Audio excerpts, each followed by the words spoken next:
Hi guys, welcome back to the video. So ನಮ್ಮ second P U C Kannada ಗ್ರಾಮರನ್ನು ಚಿಕ್ಕ ಮಕ್ಕಳಿಗೆ ಹೇಳ್ಕೊಡ್ತೀನಿ. At the end of the video ನೀವೇ ಹೇಳ್ತೀರಾ, ಮನೋಜ್ ಕನ್ನಡ ಗ್ರಾಮರು ಇಷ್ಟೊಂದು ಈಸಿ ಆಗಿದೆಯಾ ಅಂತ. ಬನ್ನಿ ವಿಡಿಯೋ ಸ್ಟಾರ್ಟ್ ಮಾಡೋಣ. ಅದಕ್ಕಿಂತ ಮುಂಚೆ ನೀವು ಸಬ್ಸ್ಕ್ರೈಬ್ ಆಗಿಲ್ಲ ಸಬ್ಸ್ಕ್ರೈಬ್ ಆಗಿ. ನಮ್ಮ ಇನ್ಸ್ಟಾಗ್ರಾಮ್ ಲಿಂಕ್ ನಿಮಗೆ ಡಿಸ್ಕ್ರಿಪ್ಷನಲ್ಲಿ ಕೊಟ್ಟಿರ್ತೀನಿ. ಅಲ್ಲಿ ನಿಮ್ಮ ಸೆಕೆಂಡ್ ಪಿ ಸಿ ಆದಮೇಲೆ ಏನೇನು ಮಾಡಬಹುದು ಆ್ಯಂಡ್ ಸಿ ಟಿಗೆ ಹೆಲ್ಪ್ಫುಲ್ ಆಗ್ತಕ್ಕಂಥ ವೀಡಿಯೋಸ್ಗಳು. ಆಮೇಲೆ ಕಾಲೇಜ್ ರಿವ್ಯೂ, ನೀವು ಯಾವುದೋ ಡಬ್ಬಾ ಕಾಲೇಜ್ ಸೇರ್ಕೊಂಬಿಟ್ರೆ ನಡೀತದ, ಒಳ್ಳೆ ಕಾಲೇಜ್ಗೆ ಹೋಗ್ಬೇಕು ತಾನೆ. ಒಳ್ಳೆ ಕಾಲೇಜು ಜೆನ್ಯೂನ್ ರಿವ್ಯೂಗಳನ್ನ ನಾನು ಅಲ್ಲಿ ಕೊಡ್ತಾ ಇರ್ತೀನಿ. ಸೊ ಫಾಲೋ ಮಾಡಿ ಇಟ್ಕೊಳ್ಳಿ, ಹೆಲ್ಪ್ಫುಲ್ ಆಗಿರುತ್ತೆ. ಬನ್ನಿ ಡೈರೆಕ್ಟಾಗಿ ವೀಡಿಯೋಗೆ ಹೋಗೋಣ. ನೋಡಿ, ನಿಮ್ಮ ಭಾಷಾ ಅಭ್ಯಾಸ ಸೆಕ್ಷನ್ ಬೇಸಿಕ್ಲಿ 2 ಪೀಸಾಗಿ ಡಿವೈಡ್ ಮಾಡ್ಕೊಂಬಿಡಿ. ಫಸ್ಟ್ ಬಂದುಬಿಟ್ಟು ಸೂಚನೆಗೆ ಅನುಗುಣವಾಗಿ ಉತ್ತರಿಸಿರಿ ಅಂತಕ್ಕಂಥ ಸೆಕ್ಷನ್ ಬರುತ್ತೆ. ಆ್ಯಂಡ್ ಫಾಲೋಡ್ ಬೈ ನಿಮಗೆ ಒಂದು ಪ್ರಬಂಧ ಬರೀಬೇಕಾಗಿರುತ್ತೆ, ಮತ್ತು ಇನ್ನೊಂದು ಪತ್ರ ಬರವಣಿಗೆ ಬರೀಬೇಕಾಗಿರುತ್ತೆ. ಪ್ರಬಂಧ ಮತ್ತು ಈ ಪತ್ರ ಬರವಣಿಗೆಯಲ್ಲಿ ಬೇಸಿಕಲಿ ನಿಮಗೆ ಒಂದು ಆಪ್ಷನ್ಲಿರುತ್ತೆ. ನೀವು ಯಾವುದಾದ್ರೂ ಒಂದು ಕ್ವಶನ್ನ ತೊಗೊಂಡು ಬರಿಬಹುದಾಗಿರುತ್ತೆ. It depends on which question do you like, and ಅದನ್ನು ಎಷ್ಟು ಚೆನ್ನಾಗಿ ನೀವು ಎಕ್ಸ್ಪ್ಲೈನ್ ಮಾಡ್ಬೋದು ಅನ್ನೋ ಸಾಮರ್ಥ್ಯ ನಿಮಗೆ ಇದೆ ಅಂತ ಅನಿಸುತ್ತೆ. ಆ ಥರ ಕ್ವಶನ್ ತೊಗೊಂಬರಿಬಹುದಾಗಿರುತ್ತೆ. ಅದು ಬಿಟ್ಟರೆ ನಿಮಗೆ 4 ಕ್ವಶನ್ನು ಆ ಸೆಕ್ಷನ್ ಬರೀಬೇಕಾಗಿರುತ್ತೆ ಭಾಷಾಭ್ಯಾಸದ್ದು. ಇದರಲ್ಲಿ ಸೂಚನೆಗೆ ಅನುಗುಣವಾಗಿ ನೀವು ಬರೀಬೇಕಾಗಿರುತ್ತೆ. ಇದರಲ್ಲಿ ನಿಮಗೆ ಟೋಟಲ್ 6 ಕ್ವಶನ್ ಕೊಟ್ಟಿರ್ತಾರೆ, 2 ಆಪ್ಷನ್ಲಿರ್ತವೆ.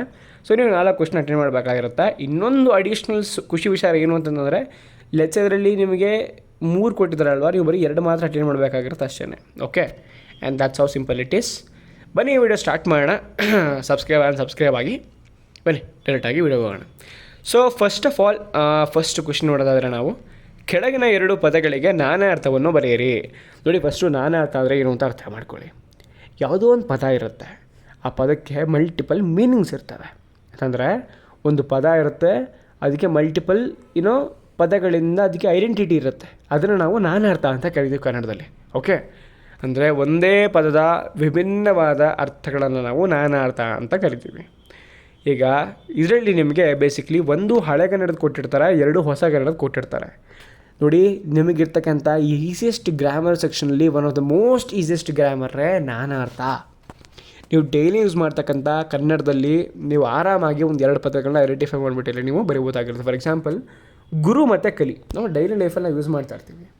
ಇವರು ನಮ್ಮ ಗುರುಗಳು, ನಾನು ಇದನ್ನು ಇವತ್ತು ಕಲಿತ್ಕೊತಾ ಇದ್ದೀನಿ ಮಗ ಅಲ್ವಾ. ಡೆಫಿನೆಟ್ಲಿ ನಿಮಗೆ 2 ಪದ ಗೊತ್ತು. ನಾನು ಅದಕ್ಕೆ ಬೇರೆ ಮೀನಿಂಗು ಒಂದು ಸ್ವಲ್ಪ ಯೋಚನೆ ಮಾಡಿದ್ರೆ ನಿಮ್ಗೆ ಸಿಕ್ಬಿಡುತ್ತೆ. ಫಾರ್ ಎಕ್ಸಾಂಪಲ್, ಗುರು ಏನಂತ ಕರೀತಾರೆ, ಶಿಕ್ಷಕ, ಬೋಧಕ, ಈ ಥರ ಏನಾದರೂ ಯೂಸ್ ಮಾಡ್ಬೋದಾಗಿರುತ್ತೆ. ನೀವು ಗುರುಗೆ ಶಿಕ್ಷಕ ಅಂತ ಬರೀತೀರ ಅಷ್ಟೇ, ಆಯಿತಾ. ಗುರು ಗ್ರಹ ಅಂತ ಬರಿಬೋದು ನೀವು, ಆಯಿತಾ. ಏನು ಬೇಕಾದ್ರೆ ಬರಿಬೋದಾಗಿರುತ್ತೆ. ನೆಕ್ಸ್ಟು ಕಲಿ ಅಲ್ವಾ. ಸೊ ಕಲಿ ಏನು, ಕಲಿತುಕೋ, ತಿಳಿದುಕೋ, ಅರಿತುಕೋ, ಯಾವುದಾದ್ರೂ ಬರೀರಿ ನಡೆಯುತ್ತೆ. ತೊರೆದು ನಡೆದರು, ಆಯಿತಾ. ಅದನ್ನು ತೊರೆದು ನಡೆದರು. ತೊರೆ ಅಂತಂದರೆ ಸರಿಸು, ಅಂದರೆ ಸೈಡ್ ತೊಳು ಅಂತಂದು ಅಷ್ಟೇ, ಏನೂ ಇಲ್ಲ. ಬರೆದ್ರೆ ಮುಗಿದೋಯ್ತು ಕತೆ, ಈಸಿಯೆಸ್ಟ್.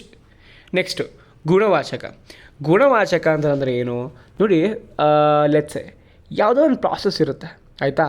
ಆ ಪ್ರಾಸೆಸ್ ಯಾವ ರೀತಿ ಆಯಿತು ಅಂತ ನಾವು ಎಲಾಬ್ರೇಟ್ ಮಾಡ್ತೀವಲ್ಲ, ದಟ್ ಇಸ್ ನಥಿಂಗ್ ಬಟ್ ಗುಣ ಅಂತಂದರೆ. ಫಾರ್ ಎಕ್ಸಾಂಪಲ್, ಇವಾಗ ಇದೇ ಎಕ್ಸಾಂಪಲ್ ಮುಖಾಂತರ ಹೇಳ್ತೀವಿ ನೋಡಿ, ಹುಸಿ ನಿದ್ದೆ ಅಲ್ವಾ. ನಿದ್ದೆ ಅನ್ನೋದು ಕಾಮನ್, ಈ ನಿದ್ದೆ ಮಾಡ್ತೀಯ, ಬಟ್ ಅದು ಯಾವ ಥರ ನಿದ್ದೆ ಅಂತ ಎಕ್ಸ್ಪ್ಲೈನ್ ಮಾಡ್ತೀಯಲ್ಲ, ಅದು ಗುಣವಾಚಕ. ಇಲ್ಲಿ ನೋಡಿ, ಹುಸಿ ನಿದ್ದೆ ಇದೆ, ಇಲ್ಲಿ ಗಾಢ ನಿದ್ದೆ ಬರುತ್ತೆ, ಆಮೇಲೆ ಅರ್ಧ ನಿದ್ದೆ ಬರುತ್ತೆ, ಪೂರ್ತಿ ನಿದ್ದೆ ಬರುತ್ತೆ, ದೊಡ್ಡ ನಿದ್ದೆ ಬರುತ್ತೆ, ಸಣ್ಣ ನಿದ್ದೆ ಬರುತ್ತೆ. ಮಲ್ಟಿಪಲ್ ಮೀನಿಂಗ್ಸು ಅವೆಲ್ಲ ನಥಿಂಗ್ ಬಟ್ ಗುಣಗಳು, ಆಯಿತಾ. ನಿದ್ದೆ ಅನ್ನೋದು ಒಂದು ಪದ ಆದರೆ ಅದನ್ನು ಅದು ಯಾವ ಗುಣದಲ್ಲಿ ಯಾವ ಸ್ಟೇಟಲ್ಲಿ ಒಂದು ಎಕ್ಸ್ಪ್ಲೇನ್ ಮಾಡ್ತಾರಲ್ಲ, ಅದು ನಥಿಂಗ್ ಬಟ್ ಗುಣವಾಚಕ. ಇಲ್ಲಿ ನಿದ್ದೆ ಅನ್ನೋದು ಕಾಮನ್ ವರ್ಡು, ಅದು ಗುಣ ಯಾವುದು, ಹುಸಿ, ಆಯ್ತಾರ. ಮರಿ ಕಾಮನ್ ವರ್ಡ್, ಅದು ಗುಣ ಯಾವುದು, ಗೋಗೆ, ಆಯಿತಾ. ಲೋಟ ಕಾಮನ್, ಅದರ ಗುಣ ಯಾವುದು, ಬೆಳ್ಳಿ. ಚಿನ್ನದ ಲೋಟ, ಬೆಳ್ಳಿಯ ಲೋಟ, ಮತ್ತು ತಾಮ್ರದ ಲೋಟ, ಹಿತ್ತಾಳೆಯ ಲೋಟ, ಯಾವುದಾದ್ರೂ ಹೇಳ್ಬೋದಲ್ವಾ. ಇವೆಲ್ಲ ಗುಣಗಳು. ಆ್ಯಂಡ್ ಗುಣವಾಚಕದಲ್ಲಿ ಇದು ಈಸಿಯೆಸ್ಟೇ ನೋಡಿ. ಫಸ್ಟ್ 2 ವರ್ಡ್ ಏನಿರ್ತವೆ ಅದೇನೇ ಬೇಸಿಕ್ಲಿ ಗುಣ ಆಗಿರುತ್ತೆ. ಆ್ಯಂಡ್ ಗುಣವಾಚಕ ಯಾವಾಗಲೂ 2 ಪದಗಳ ಜೋಡಣೆ ಆಗಿರುತ್ತೆ. ನೋಡಿ, ಹುಸಿ ಪ್ಲಸ್ ನಿದ್ದೆ, ಆಯಿತಾ. ಇಲ್ಲಿ ಗೂಗೆ ಪ್ಲಸ್ ಮರಿ, ಅದು ಬಿಟ್ಟರೆ ಬೆಳ್ಳಿ ಪ್ಲಸ್ ಲೋಟ. ಈ ಸೆಕೆಂಡ್ ವರ್ಡು ಕಾಮನ್ ಅನಿಸುತ್ತೆ, ಯಾವುದು ನಿಮಗೆ ವಿಭಿನ್ನವಾಗಿ ಅನಿಸುತ್ತೆ, ದಟ್ ಇಸ್ ನಥಿಂಗ್ ಬಟ್ ಗುಣವಾಚಕ. ಅರ್ಥ ಆಯಿತಾ.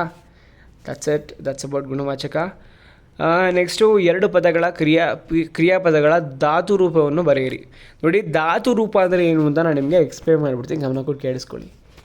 ಕ್ರಿಯಾಪದದ ಮೂಲ ರೂಪವನ್ನು ಧಾತು ಅಂತ ಕರೀತಾರೆ. ಆಯಿತಾ? ಕ್ರಿಯಾಪದದ ಮೂಲ ರೂಪವನ್ನು ಏನಂತ ಕರೀತಾರೆ? ಧಾತು ಅಂತ ಕರೀತಾರೆ. ಫಾರ್ ಎಕ್ಸಾಂಪಲ್ ಇಲ್ಲೇ ನೋಡಿ, ಬಂದಿತು. ಆಯಿತಾ? ಬಂದಿತು, ಏನೋ ಇತ್ತು, ಬಂದಿತು. ಇದೊಂದು ಆ್ಯಕ್ಷನ್ ವರ್ಡ್. ಆಯಿತಾ? ಬಂದಿತ್ತು. ಇದಕ್ಕೆ ಮೂಲ ಪದ ಏನಾಗಿರುತ್ತೆ? ಬಂದು ಅಥವಾ ಬಾ, ಯಾವುದಾದ್ರು ಬರಿಬೋದಾಗಿರುತ್ತೆ ನೀವು. ಅದು ಮೂಲ ಪದ ಆಗಿರುತ್ತೆ. ಅಂದರೆ ಆ ಪದದಿಂದ ಡಿರೈವ್ ಆಗಿರ್ತಕ್ಕಂಥ ಒಂದು ಆ್ಯಕ್ಷನಬಲ್ ವರ್ಡನ್ನು ಬೇಸಿಕಲಿ ಕ್ರಿಯಾಪದ ಅಂತ ಕರೀತಾರೆ. ಆ ಕ್ರಿಯಾಪದದ ಮೂಲ ರೂಪ ಇರುತ್ತಲ್ಲ, ಅದನ್ನು ಧಾತು ಅಂತ ಕರೀತಾರೆ.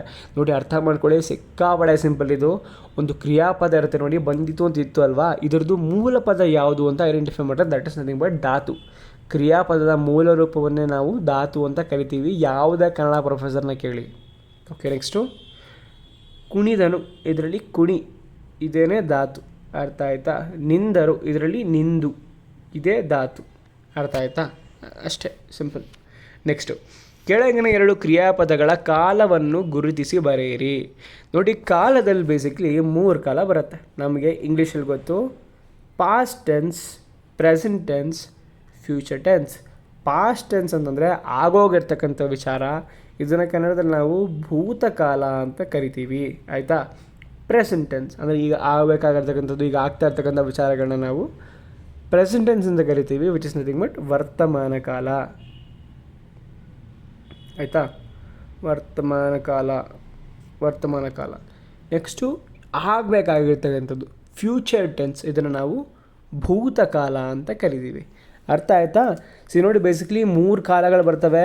ಕಾಲಘಟ್ಟ 3 ಇರ್ತಕ್ಕಂಥದ್ದು. ಒಂದು ಈಗ ಆಗ್ತಾ ಇರ್ತಕ್ಕಂಥದ್ದು, ಅದು ಬಿಟ್ಟರೆ ಮುಂದೆ ಆಗಬೇಕಾಗಿರ್ತಕ್ಕಂಥದ್ದು, ಇನ್ನೊಂದು ಈಗಾಗಲೇ ಆಗೋಗಿರ್ತಕ್ಕಂಥದ್ದು. 3 ಕಾಲಘಟ್ಟಗಳು ಬರ್ತವೆ. ಅದನ್ನು ಪ್ರೆಸೆಂಟ್, ಪಾಸ್ಟ್ ಮತ್ತು ಫ್ಯೂಚರ್ ಟೆನ್ಸ್ ಅಂತ ನಾವು ಹೇಗೆ ಇಂಗ್ಲೀಷಲ್ಲಿ ಕರಿತೀವಿ, ಕನ್ನಡದಲ್ಲಿ ಈಗ ಆಗ್ತಾ ಇರೋದನ್ನು ವರ್ತಮಾನ ಅಂತ ಕರಿತೀವಿ. ಆಗಲೇ ಆಗೋಗಿರೋದನ್ನು ನಾವು ಭೂತಕಾಲ ಅಂತ ಕರಿತೀವಿ. ಆ್ಯಂಡ್ ಇನ್ನೂ ಆಗಬೇಕಾಗಿರ್ತಕ್ಕಂಥದ್ದನ್ನು ಭವಿಷ್ಯತ್ ಕಾಲ ಅಂತ ಹೇಳ್ತೀವಿ. ಓಕೆ, ನೆಕ್ಸ್ಟು ಇವಾಗ ಈ 3 ಪದಗಳನ್ನ ನೀವೇ ಓದಿ ಬನ್ನಿ, ಒಂದೊಂದು ಓದ್ಕೋಣ. ಹಾಡುವಳು, ಸೀತೆಯು ಅಥವಾ ಸೌಮಿತ್ರೆಯು ಈಗ ಹಾಡನ್ನು ಹಾಡುವಳು. ಅಂದರೆ ಯಾರೋ ಹೇಳ್ತಿದ್ದಾರೆ, ಇವಾಗ ಸೀತೆ ಹೇಳ್ತಿದ್ದಾರೆ, ಈಗ ಹಾಡನ್ನು ಹಾಡುವಳು ಅಂದರೆ ಪ್ರೆಸೆಂಟ್ ಟೆನ್ಸ್, ವರ್ತಮಾನ ಕಾಲ. ನೆಕ್ಸ್ಟು ಕೇಳುತ್ತಾರೆ, ಜನರು ನೀವು ಮಾಡಿದ ತಪ್ಪನ್ನು ಮುಂದೆ ಪ್ರಶ್ನಿಸಿ ಕೇಳುತ್ತಾರೆ.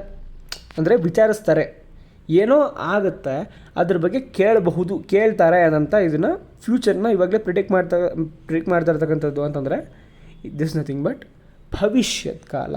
ನೆಕ್ಸ್ಟು ಹೋದರು, ಇಲ್ಲಿಯವರೆಗೂ ಇಲ್ಲೇ ಇದ್ದರು, ಈಗ ಒಂದು 5 ನಿಮಿಷದ ಮುಂಚೆ ಹೋದರು ಅಂದರೆ ಆಗಲೇ ಆಗೋಗಿರೋ ವಿಚಾರ. ದಿಸ್ ನಥಿಂಗ್ ಬಟ್ ಭೂತಕಾಲ, ಆಗಲೇ ಆಗೋಗ್ಬಿಟ್ಟಿದೆ ಭೂತಕಾಲ. ಅರ್ಥ ಆಯ್ತಾ? ಸೊ ಯಾವುದು ಇವಾಗ ಪ್ರೆಸೆಂಟ್ ಇರುತ್ತೆ ಅದನ್ನು ವರ್ತಮಾನ ಕಾಲ.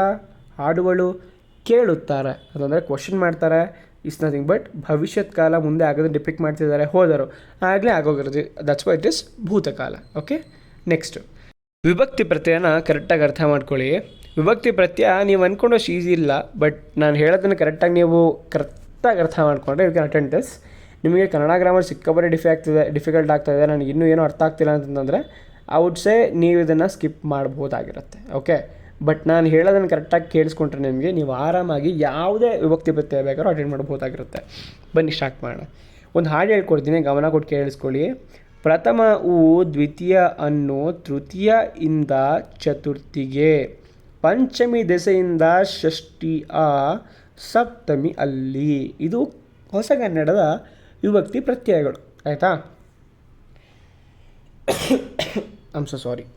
ಓಕೆ, ಪ್ರಥಮ ಉ, ದ್ವಿತೀಯ ಏನಾಯಿತು ಅನ್ನು, ತೃತೀಯ ಇಂದ ಚತುರ್ಥಿಗೆ, ಪಂಚಮಿ ದೆಸೆಯಿಂದ ಷಷ್ಠಿ ಆ, ಸಪ್ತಮಿ ಅಲ್ಲಿ. ಓಕೆ, ಇದನ್ನು ಜ್ಞಾಪಕ ಕಟ್ಕೊಂಡ್ರೆ ನೀವು 2 ಕ್ವಶನ್ನ ಅಟೆಂಡ್ ಮಾಡಬಹುದಾಗಿರುತ್ತೆ. Give me a second, I am just getting confused. ಇದು ವಿಭಕ್ತಿ ಪ್ರತ್ಯಯ, 2 ಕ್ವಶನ್ ಅಟೆಂಡ್ ಮಾಡ್ಬೋದಾಗಿರುತ್ತೆ. ನೋಡಿ, ಒಂದು ಕ್ಲಿಯರು, ನಿಮ್ಮ ಕ್ವಶನ್ ಪೇಪರಲ್ಲಿ 2 ಪದ ಬೇಸಿಕ್ಲಿ ಹೊಸಗನ್ನಡದಿಂದ ಬಂದಿರುತ್ತೆ ಆ್ಯಂಡ್ 1 ಪದ ಹಳೆಗನ್ನಡದಿಂದ ಬಂದಿರುತ್ತೆ. ಓಕೆ, ಆ 1 ಪದ ಹಳೆಗನ್ನಡ ಬಂದಿರೋದು ದೂರದೋಳು, ನಿಮ್ಗೆ ಗೊತ್ತಾಗ್ಬಿಡುತ್ತೆ. ಆ್ಯಂಡ್ ಇವೆಲ್ಲವನ ಮನೆಗೆ ಇವೆಲ್ಲ ಬೇಸಿಕ್ಲಿ ಹೊಸ ಪದಗಳು, ಹೊಸಗನ್ನಡದ ಪದಗಳು. ಸೊ ಇವಾಗ ಒಂದೊಂದನ್ನೇ ಇಂಪ್ಲಿಮೆಂಟ್ ಮಾಡ್ಕೊಂಬರೋಣ. ನಾನು ಆಗಲೇ ಹೇಳಿದ ಹಾಡನ್ನ ನಾವು ಕಟ್ಕೊಳ್ಳಿ. ಪ್ರಥಮ ಊ, ದ್ವಿತೀಯ ಅನ್ನು, ತೃತೀಯ ಇಂದ ಚತುರ್ಥಿಗೆ, ಪಂಚಮ ದಶೆಯಿಂದ ಷಷ್ಠಿ ಆ, ಸಪ್ತಮಿಯಲ್ಲಿ ಸಂಬೋಧನೆ. ಏನು ಮನೋಜ್ ಬಾಯಿ ಸಂಬೋಧನೆ ಬೇಸಿಕಲಿ ಇಲ್ಲ ಇಲ್ಲಿ. ಸಪ್ತಮಿ ನಾವು ಕಟ್ಕೊಳ್ಳಿ, ಸಪ್ತಮಿ ಗಂಟೆ ಅಷ್ಟೇ. ಓಕೆ, ಸಪ್ತಮಿ ನಾವು ಕಟ್ಕೊಳ್ಳಿ. ಸೊ ಈ ಒಂದು ಹಾಡೇನಿದೆ, ಈ ಹಾಡಲ್ಲಿ ನಿಮಗೆ ಲಾಸ್ಟ್ನ ಏನು ಎಂಡ್ ಮಾಡ್ತೀನಿ, ಪ್ರಥಮ ಊ, ದ್ವಿತೀಯ ಅನ್ನು, ತೃತೀಯ ಇಂದ, ಇದೆಲ್ಲ ಬೇಸಿಕ್ಲಿ ನಿಮ್ಮ ವಿಭಕ್ತಿ ಪ್ರತ್ಯಯಗಳು. ಈಗ ಮನೆಗೆ ಆಯಿತಾ, ಗೆ ಬಂತು, ಗೆ, ಕೆ, ಹೀಗೆ ಇವೇನಾದರೂ ಬಂತು ಅಂತಂದರೆ ಚತುರ್ಥಿ ಆಯಿತಾ.